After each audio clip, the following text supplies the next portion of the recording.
All right, this is a fossil I found in a local creek here in Marianna, Florida.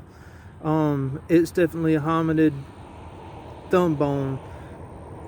It belongs to something that would have been much bigger than what I am.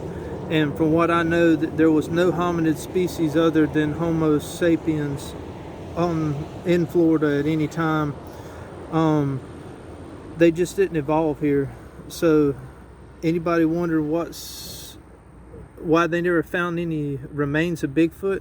Well, they did. They swept it under the rug. Swept it under the rug, man. And we're pretty big guys, 6'2", 6'3", and this is about twice as big as our thumb bone. So you can tell that this is actual thumb bone. It's heavy too. It's very heavy. It's also very old. Yeah, it looks petrified.